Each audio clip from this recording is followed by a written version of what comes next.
Приветствую вас на канале Техревизор. Небольшой рейтинг из 5 газонокосилок, работающих на бензине, специально для тех, кому нужно косить много соток земли, но так, чтобы и с проводами не мучиться, и по времени недолго было. В рейтинге есть модели под разный бюджет, примерно от 15 до 50 тысяч рублей. Есть варианты полегче, есть потяжелее, чтобы и женщинам было из чего выбрать. А также и по эффективности, и для небольшого сада около дома на пару соток, и для серьезных задач. При отборе я смотрел на характеристики косилки, ширину скашивания, вес, мощность, объем травосборника, высоту кошения. Обращал внимание на надежность, долговечность и качество сборки. Чтобы не получилось так, что после первого сезона пришлось покупать новую косилку. В общем, все модели прошли тщательный отбор, поэтому вам волноваться не о чем. А чтобы вы могли узнать актуальную стоимость моделей из этого рейтинга, я оставлю в описании под видео ссылки на маркетплейсы. Прежде чем продолжить, подпишитесь на канал и нажмите колокольчик, чтобы не пропустить выход новых обзоров. Ну а теперь приступим.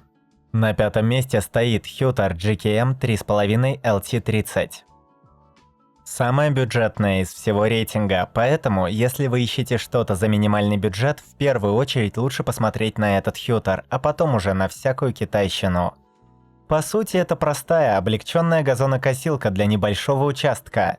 С ее параметрами и стоимостью как раз то, что нужно для небольших площадей около частного дома, с зарослями разной растительности. Конечно, толстые бурьяны она тяжеловато берет. Тут стоит двигатель мощностью 2570 Вт, надежный, четырехтактный. Кстати, не слишком-то и громкий, соседи скажут спасибо, да и бензина много не требует. Косилки с головой хватит для высокой травы и тем более для мелкого газона. Насколько это все эффективно? Ну, в ширину косилка убирает по 42 сантиметра. Не сказать, что много, но для дачных участков этого вполне хватит, чтобы за несколько часов косить чуть более 10 соток. Хорошо стригутся неровные участки. Все-таки бугристость никто не исключает. Газонокосилка регулируется по высоте, всего есть 3 уровня от 25 до 75 мм. Регулировать, правда, совсем неудобно. Тут нужно отдельно каждое колесо выставлять, а это минут 10 займет. А впрочем, можно просто один раз выставить и не заморачиваться. Газонокосилка не самоходная, то есть толкать придется самому, но при ее весе в 20 кг не скажу, что это большая проблема. С ней женщине и ребенку будет легко справиться. Спорный момент – тканевый травосборник.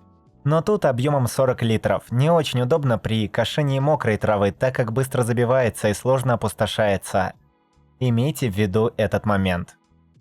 На четвертом месте стоит Champion LM5131. Она дороже Hutar, но подойдет для площадей побольше, на 10, а то и на 20-30 соток. Да и в целом она поинтереснее получается. Для начала сюда поставили двигатель мощнее, на 3000 Вт. Проверенный, крепкий, неприхотливый, еще и с нормальным расходом, примерно 1 литр на 10 соток. Его достаточно просто заправлять хорошим бензином, менять масло по регламенту, не перегружать кошением высокой травы, и все будет Coca-Cola. Сюда же, само собой, и все типичные невнимательности. То арматуру не заметил, то леску намотала, то еще какой-нибудь зубодробительный штырь, затаившийся в глубине зарослей таинственного участка. А в плане эффективности эта газонокосилка вырывается вперед, хотя бы за счет увеличенной ширины скашивания до 50 см против 42 у прошлого Hutar. И все-таки 50 см, ох, как дают о себе знать при скашивании большой площади. Еще удобнее становится с дополнительными режимами работы, мульчирования и боковой выброс травы. Ну и еще эта газонокосилка самоходная.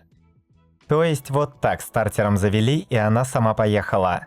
Разве что подталкивать немного надо. Так, конечно, в разы легче тащить вес в 34 килограмма. Не хватает разве что регулировки скорости. Неизменимой осталась высота кошения. Тут как был диапазон от 25 до 75 мм, так и остался. А впрочем, этого хватит для любых неровностей. Над травосборником еще немного поработали. Он тут побольше, 60 литров объемом, и имеет жесткий верх. Поэтому опустошать все-таки полегче. Собственно, по всем параметрам Champion L5131 отлично подходит для участков на 10, 20, 30 соток. Эффективно, быстро, надежно, недорого в сравнении с конкурентами от премиальных брендов. На третьем месте еще интереснее вариант Denzel GLD 520 SP. Эта газонокосилка как бы грань между бюджетным и премиальным сегментом. В Denzel мы получаем движок еще мощнее на 4400 Вт. Его хватит для совсем уж заросших участков с высоченной травой и толстыми бурьянами. Конечно, лишний раз лучше не испытывать и косить только газон, который зарос в пределах адекватности. А не так, что там уже Маугли поселился, но тем не менее такая возможность есть. Поэтому если нужно несколько раз в сезон привести территорию в порядок, то этого двигателя будет достаточно. Конечно, он и потребляет больше и рычит громче, куда ж без этого, но такая мощность все оправдывает. Из необычных удобств – электростартер. Очень актуально для женского пола. Тут не нужно дергать за ручку каждый раз, чтобы завести косилку, хотя и такая возможность есть. Но все равно ведь хорошо, когда есть метод попроще. Косилка самоходная, для веса в 42 килограмма очень полезная вещь. Правды ради, не сильно удобно, если понадобится откатить косилку назад. Но тут как раз может пригодиться регулятор оборотов двигателя.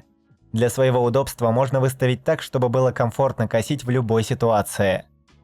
При этом ширина кошения тут 52 сантиметра. То есть на больших территориях можно работать только в путь. Плюс удобно регулируется высота кошения, и все выставляется одним рычагом за несколько секунд. Неизменимым по большей части остался только травосборник. Он тут с тем же объемом и тоже комбинированный из ткани и пластика. Ну а если говорить о премиальном сегменте, то тут нельзя не упомянуть Makita PLM4620N2.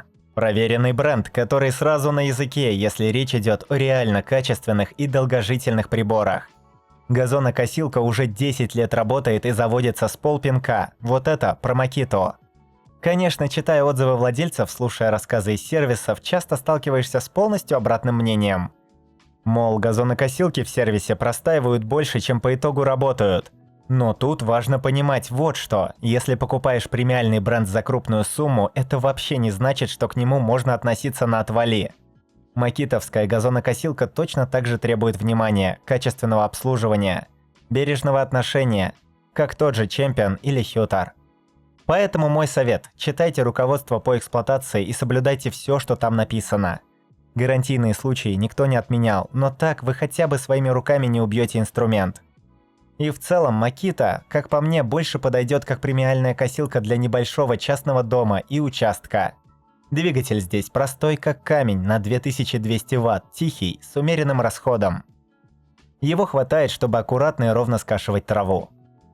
Ширина кошения небольшая, 46 см. Высота регулируется до 70 мм одним рычагом. Даже высокая трава вполне уверенно уходит. Есть режим мульчирования.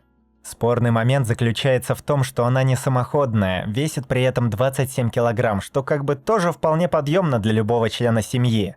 И ребенку, и жене, и пожилым родителям. Поэтому это Makita – то, что нужно для небольшого загородного домика. Ну а если вы ищете газонокосилку по большей части для себя, для кошения большой площади, то тут могу порекомендовать Hyundai L5110 RS. По цене ее можно найти даже слегка дешевле, чем прошлая Makita. Да и репутация у Hyundai почище, вдруг это кому-то важно. Оснащается мощным двиглом на 3600 Вт с турбиной. К его работе вопросов не имею. Заводится легко, работает не так тихо, как у прошлой Makita, но за счет этого мощей хватает для кошения высокой травы и всяких толстых стеблей. А поскольку косилка самоходная, вообще создается ощущение, что прет как танк сквозь высоченные заросли. Реально, что называется, только успевай догонять. Единственное, нежелательно косить мокрую траву. Быстро забивается отверстие выброса и косилка глохнет. Лучше подождать лишний день-два и не издеваться над инструментом. Ширина кошения 50 см, высота, как всегда, 25-75 мм. Регулируется одним рычагом.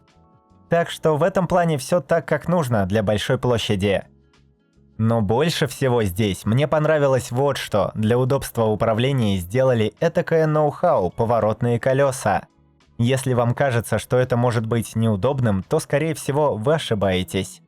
Косилка весит около 40 кг, направлять ее в разы легче, как коляску. Но при необходимости, конечно, можно и зафиксировать положение колес. В остальном есть режим бокового выброса травы. Есть мульчирование, мелет так мелко и тщательно, что даже убирать потом не придется. Ну и травосборник тут на 65 литров. По материалу без изменений, он такой же, как и у всех остальных, ткань с пластиком. Тут уж без всякого ноу-хау.